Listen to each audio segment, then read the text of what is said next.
Bellarmine had no shortage of standouts in its historic win.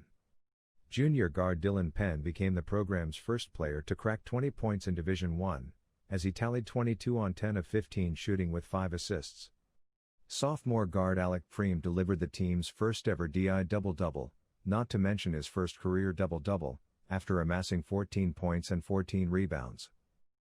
Junior guard Pedro Bradshaw nearly registered a second double-double for Bellarmine as he finished with 15 points and 9 rebounds along with 5 assists.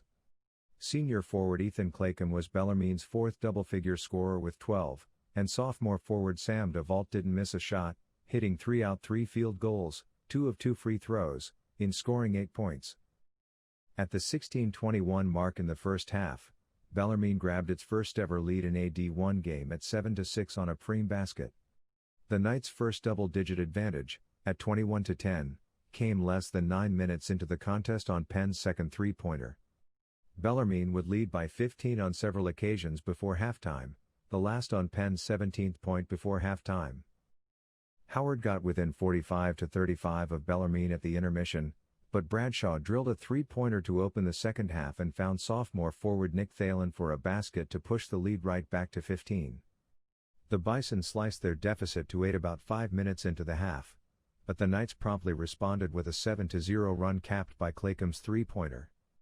Junior guard Justin Betts and Bradshaw buried consecutive threes to elevate the lead to 18. The closest Howard got thereafter was 12 with 5:28 left, but the Knights rattled off a 9-0 run capped by, you guessed it, another three-pointer by Claycomb in cruising to the final buzzer in their landmark win. "This was about team," Davenport said. "This was about an incredible effort Friday night, against Duke, and a very spirited practice Saturday. We had a great walkthrough and transferred that to the game." Bellarmine will host its first Division I home game when the Knights welcome UT Chattanooga Wednesday in their new home venue of Freedom Hall. "It's Freedom Hall, it's exciting," Davenport said, "and Chattanooga is a very good basketball team. Well, that wait sure didn't take very long."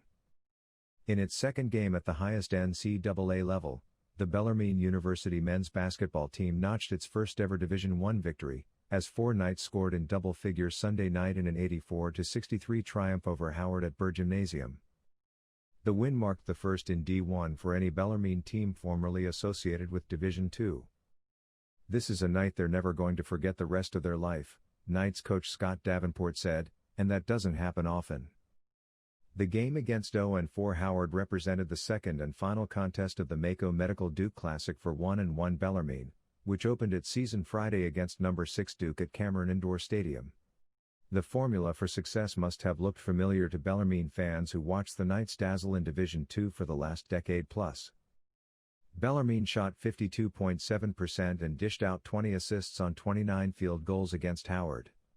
The Knights were an even 50% from the field in the first half and bumped up to 56.5% in the second half, when their 10-point halftime lead was never truly threatened. Bellarmine also flourished from behind the three-point line, sinking 10 of its 21 shots from deep, including a lights-out 7 for 10 in the second half that diminished any hopes of a Howard comeback. Equally impressive, if not more, is that Bellarmine dominated the boards in owning a 42-23 rebounding advantage. "We have stressed rebounding every single day," said Davenport, whose squad ripped down 13 offensive rebounds, "and will stress it moving on.